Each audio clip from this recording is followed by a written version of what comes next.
Hi, my name is Dr. Devi Shetty. প্রিয় দর্শক শ্রোতা, আজকে আমি আপনাদেরকে জানাবো যে ডক্টর দেবী শেঠির হসপিটালে বা ভারতে যদি আপনি চিকিৎসার জন্য যান তাহলে কি আপনার লাভ ক্ষতি বা কি খারাপ ভালো মন্দ সব কিছু উপকারিতা অপকারিতা সব কিছুই আজকে আমি আপনাদের কাছে তুলে ধরব যে ও ভারতে চিকিৎসার জন্য গেলে কি হয় না এই বিষয়ে। তো আপনারা আমার সাথে থাকুন এবং সাথে সাথে আমার এই ভিডিওটা আপনারা শেয়ার করে দেন, লাইক দেন, কমেন্ট করেন এবং ট্রাভেল অ্যান্ড জার্নি এই ইউটিউব চ্যানেলটাকে আপনারা সবাই বেল সহ সাবস্ক্রাইব করার জন্য অনুরোধ জানাচ্ছি। সাথে সাথে উমায়ের হাসান এবং ট্রাভেল অ্যান্ড জার্নি আমার ফেসবুক পেজটাকেও আপনারা সবাই ফলো করে আমার সাথে থাকবেন ভবিষ্যতের ভিডিওগুলো পাওয়ার জন্য।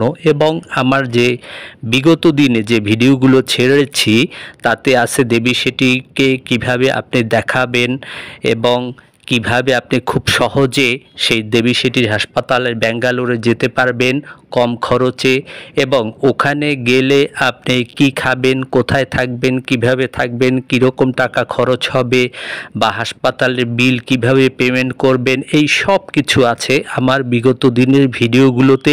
সেগুলো দেখার জন্য আপনাদের অনুরোধ জানাচ্ছি। সাথে সাথে আপনারা আমার সাথে থাকবেন এবং পুরো ভিডিওটা দেখবেন বলে আশা করি আমি। ভারতে কেন যায় বাংলাদেশি রোগীরা, সেটা হচ্ছে বাংলাদেশের অনেক ডাক্তারই আছে, সব ডাক্তার না। বাংলাদেশে অনেক ভালো ডাক্তার আছে, তারা রোগীদের খুব যত্ন নেয় এবং তারা প্রফেশনালি তারা খুব ভালো করে রোগী দেখে, তারা প্রফেশনাল। কিন্তু ম্যাক্সিমাম ডাক্তার বাংলাদেশের যারা কমার্শিয়াল তারা প্রফেশনাল না, তারা কমার্শিয়াল, তারা শুধু টাকার জন্যই যতটুকু যা কিছু করা দরকার তাই করে এবং রোগীকে ভালো মতো সময় দেয় না, রোগীর কথা ঠিক মতো শুনে না, রোগীর কে সব কিছু বুঝিয়ে দেয় না যে কি রোগ হয়েছে, কি কারণে হয়েছে, কিভাবে থাকলে তো সে ভালো থাকবে, এরকম কোনো কিছুই বাংলাদেশের অনেক ডাক্তারই আছে তারা এগুলো বুঝিয়ে দেয় না। তারা শুধু রোগী গেলেই লিখতে শুরু করে দেয়, তারা রোগী নাম বলার আগে তার লেখা অনেক কিছু শেষ হয়ে যায় যেগুলো ডায়াগনোসিস করতে দিবে, কারণ ডায়াগনস্টিক সেন্টার থেকে তারা পায় 30% এবং যে ঔষধ কোম্পানি আছে সেই ঔষধ কোম্পানি থেকেও তারা টাকা পায় এবং রোগীর ভিজিট তো পায়, তারা সব দিক থেকেই পয়সা পায়, যার কারণে পয়সার কারণে তারা এইরকম করে ডাক্তাররা। বাংলাদেশে অনেক ডাক্তার, সব ডাক্তার না। এই কারণেই যে রোগীরা প্রাণ খুলে মন খুলে ডাক্তারকে কথা বলতে পারে না বা ডাক্তারের কাছ থেকে কিছু শুনতে পারে না, এই জন্যই বাংলাদেশের রোগীরা ভারতে যায়। ভারতে যে এই যে হাসপাতাল ডক্টর দেবী শেঠির হাসপাতাল, এখানে 90% রোগী হচ্ছে বাংলাদেশি রোগী এবং 5% হয়তো পশ্চিমবঙ্গের এবং 5% হচ্ছে কর্ণাটক বা ব্যাঙ্গালোরের এই অঞ্চলের রোগী, আর বাকি 90% সবই হচ্ছে বাংলাদেশি রোগী। তো ওখানে কেন যায়, এই কারণেই যায় বাংলাদেশের রোগীরা। আমি হৃদরোগ ইনস্টিটিউটে ভর্তি ছিলাম ঢাকায়, এখানে আমাকে প্রতিদিনই আমাকে অপারেশন করার জন্য ডাক্তাররা প্রেশার দিত, আমাকে টানা হেঁচড়া শুরু করে দিত, আমাকে অপারেশন করতে চাইতো। কেন আমি অপারেশন করব না?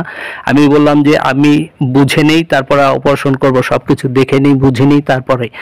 এখন কেন আমি অপারেশন করাই নাই, এই জন্য আমাকে ডাক্তারে বলে চোর, আমি নাকি চোর, আমি হাসপাতালে থেকেছি, খেয়েছি সরকারেরটা, আমি কেন অপারেশন করাই নাই, আমাকে চোর বলে। অথচ আমি একজন প্রবাসী, আমরা শুধু দেশকে দেই, আমরা দেশ থেকে কিছুই নেই না, প্রবাসীরা কিছুই নেয় না, প্রবাসীরা উল্টা দেশকে দেয় এবং ওই সব ডাক্তারদের বেতন আসে আমাদের টাকা থেকে, আর সেখানে উল্টা ওই ডাক্তাররা আমাকে বলে চোর। আমি একজন প্রবাসী, আমাকে চোর বলছে। যদি কোনো প্রবাসীরা শুনে থাকেন তাহলে অবশ্যই প্রতিবাদ করবেন এই কথাটা, যে এখন এরকম হচ্ছে বাংলাদেশের ডাক্তাররা। কারণ ওখানে অপারেশন করালে হৃদরোগ ইনস্টিটিউটে ওখানে তারা ঔষধের যে বিশাল একটা লিস্ট ধরাই দেয়, 30-40 হাজার টাকার একটা ঔষধের লিস্ট ধরাই দেয় এবং সেখান থেকে টাকা পায় এবং তারা যে শান আছে শানের থেকে কমিশন পায় এবং গ্যাস কেনায় সেই গ্যাস থেকে কমিশন পায়, তাদের বেশ ভালো একটা লাভ হয়। এই জন্য রোগীর কি অবস্থা, কতটা কি তার ব্লক আছে না না আছে অতটা ভালো করে দেখেও না, তারা আগেই বলে যে অপারেশন করেন অপারেশন করেন।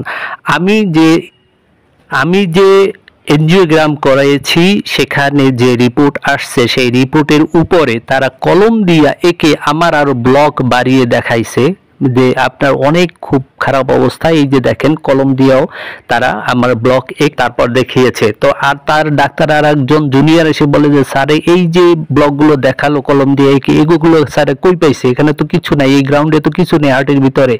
তখন আরেকজন জুনিয়র ডাক্তার বলে এগুলো তো স্যার ইচ্ছে করে করছে, ইচ্ছে করেই একে দেখাইছে এরকম। তো ওটা সিডি দেখলে তখন বোঝা যাবে। যাই হোক, এরকম করে বাংলাদেশের ডাক্তাররা। আমার পাশের বেডের এক রোগী তাই অপারেশন করছে, অপারেশন করে সেই ডাক্তার প্রমোদ ভ্রমণে গেছে এক জায়গায়, যাওয়ার পর ওই রোগী যন্ত্রণায় তার আর টেক কেয়ার করার কেউ নেই, সে যন্ত্রণায় নিজের বুক নিজে আবার ফেরে ফেলছে, ফেরে তারপরে সে মারা গেছে সেই রোগীটা। তখন ডাক্তার এসে বলল হ্যাঁ আমার অবহেলার কারণেই মারা গেছে এই রোগীটা। কিন্তু বাংলাদেশে তো সেই বিচার নাই, সেই জবাবদিহিতা নাই, যার কারণে মানুষ হতাশ হয়ে এখন ভারতে বা বিভিন্ন দেশে যায় চিকিৎসার জন্য, এই কারণেই যায়। তো এখন ব্যাপার হচ্ছে এই যে হাসপাতাল ডক্টর দেবী সেটির হাসপাতাল, এখানে যে চিকিৎসার জন্য যায়, কেন যায় সেটা বলি। ওখানে সিস্টেমটা অনেক সুন্দর, অনেক সুশৃঙ্খল থাকে এবং পরিবেশটাও বেশ ভালো, এবং ওখানে গেলে সেই ডায়াগনোসিসটা খুব ভালো হয়, আমার বিশ্বাস হয় ওখানে ডায়াগনোসিস এবং যেটা পরীক্ষা নিরীক্ষা যা কিছু করে আমাকে বিশ্বাস হয়। যেখানে আমার বাংলাদেশের ডাক্তাররা বলছিল যে আমি আর বেশি দিন বাঁচবো না, আমার আর কোনো সুযোগ নাই, আমাকে অপারেশন করতেই হবে। সেখানে আমি ব্যাঙ্গালোরে ডক্টর দেবী সেটির হাসপাতালে গিয়ে যখন অনেকগুলো টেস্ট করালো, অনেক পরীক্ষা নিরীক্ষা করে ডাক্তার বললো যে তোমার তেমন কোনো সমস্যাই নেই। আমাকে বললেন যে আপনার তেমন কোনো সমস্যা নাই হার্টে, আপনার কোনো অপারেশন লাগবে না, রিং বসানো লাগবে না, আমাকে শুধু 3টা ঔষধ দিয়ে দিয়েছে তারা। তো এইটাই হচ্ছে অবস্থা, এই কারণেই মানুষ বিশ্বাস করে ওখানে যায়। কিন্তু যায় ওখানে খরচটা অনেক বেশি। তারপরেও বাংলাদেশের যে কিছু কিছু হসপিটাল আছে বা বাংলাদেশে যে ভুল ডিসিশন হয় বা বিভিন্ন জায়গায় এক এক ডাক্তার এক এক জায়গায় পাঠায়, সেই তুলনায় খরচ দেখা যায় অনেক ক্ষেত্রে সমানই হয়। কিন্তু যাওয়াটাই ওই ব্যাঙ্গালোর পর্যন্ত যাওয়াটাই অনেক কষ্টের, কিন্তু গেলে ওখানে চিকিৎসা ভালো হয়। কিন্তু ব্যাঙ্গালোর ওই ডাক্তাররাও এখন বাংলাদেশি ডাক্তারের মতো হয়ে গেছে, কারণ ওখানে প্রায় 90% রোগী যায় বাংলাদেশ থেকে, যার কারণে ডাক্তাররাও এখন হিমশিম খাচ্ছে, রোগী দেখতে দেখতে তারা অস্থির হয়ে যায়, তারাও এখন আর সময় দিতে চায় না। আমরা যে কারণে ব্যাঙ্গালোর যাই বা ভারতে যাই সেটা হচ্ছে যে ভারতের ডাক্তাররা অনেক সময় দেয়, কেউ বলে আধা ঘন্টা, কেউ বলে 45 মিনিট, কেউ বলে যে 1 ঘন্টা সময় দিচ্ছে আমাকে, এইসব শুনি আমরা যাই। কিন্তু এখন বাংলাদেশের এত রোগী যায় আর এই এত রোগী দেখতে দেখতে তারা অধৈর্য দিয়ে যায়। এখন বাংলাদেশের ডাক্তারদের মতো তারাও রোগী একদিক দিয়ে ঢুকে একদিক দিয়ে বের করে, তারাও অতটা আর মনোযোগ সহকারে দেখে না, কারণ সেই তাদের হাতে সেই সময় থাকে না। আমি যে ডাক্তারকে সর্বশেষ দেখিয়েছি তিনি তার অ্যাসিস্ট্যান্টকে বলতেছে আমার আর কয়জন রোগী আছে, বলে যে 17 জন। কয় আমার হাতে সময় আছে 1 ঘন্টা, এর ভিতরে আমি 17 জন রোগী কিভাবে দেখবো, আমার পক্ষে দেখা সম্ভব না। অর্থাৎ সে অধৈর্য দিয়ে গেছে, এরকম অবস্থা হয়েছে ব্যাঙ্গালোরে এখন ওই হাসপাতালে। এবং ওই হাসপাতালে সবকিছুই গাছের পাতা পর্যন্ত টাকা ছাড়া কথা বলে না, তারা টাকা টাকা টাকা টাকা টাকা ছাড়া তারা কোনো কথা বলে না। তাদের চোখে কোনো পর্দা, যে একটা মানুষ বাংলাদেশ থেকে গেছে, কষ্ট করে গেছে, ওখানে যে কিছুটা তাকে স্যাক্রিফাইস করা বা কিছুটা সুযোগ দেওয়া, এরকম কোনো কিছু না। শুধু টাকা দাও টাকা দাও টাকা দাও, সর্বক্ষেত্রে শুধু টাকা আর টাকা, এরকমেরই এখন ওই ব্যাঙ্গালোরে দেবী সেটির হাসপাতাল। ডক্টর দেবী সেটি আমাদের কাছে একজন দেবতার মতো। বাংলাদেশের মানুষের ঘরে ঘরে ডক্টর দেবী সেটির নাম সবাই জানে, এবং যারা যায় তারা সবাই ডক্টর দেবী সেটিকে দেখাতে চায় বা দেখাতেই ওখানে যায়। কিন্তু ভারতে আমি বিভিন্ন অঞ্চলে আমি আলাপ করেছি, ডক্টর দেবী সেটির কথা বলেছি, তারা অতটা চিনেও না জানেও না তাকে। আমি পশ্চিমবঙ্গে বিভিন্ন জনের সাথে আলাপ করছি, তারাও জানে না চিনে না ডক্টর দেবী সেটিকে। ইভেন ডক্টর দেবী সেটির হাসপাতাল যে অঞ্চলে, সেই ব্রহ্মচন্দ্র বা যে হেন্নেগাড়া যে অঞ্চলে তার হাসপাতালটা, ওই এলাকার মানুষও ডক্টর দেবী সেটিকে চিনে না, ডক্টর দেবী সেটিকে। কিন্তু আমাদের কাছে তিনি অত্যন্ত শ্রদ্ধাভাজন অনেক একজন ব্যক্তি, এবং তিনি আসলে অনেক ভালো মানুষ।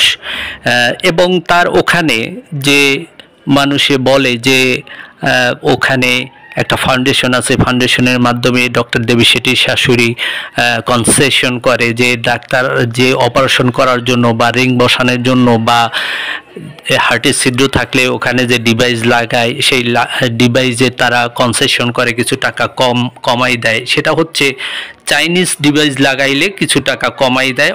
পরিশেষে আপনারা সবাই দর্শক শ্রোতা আমার এই ইউটিউব চ্যানেলটাকে বেল সহ সাবস্ক্রাইব করবেন এবং আমার ভিডিওটা আপনারা শেয়ার করে দেবেন, লাইক দেবেন, কমেন্ট করবেন এবং আমার ফেসবুক পেজ এবং প্রোফাইলটাকে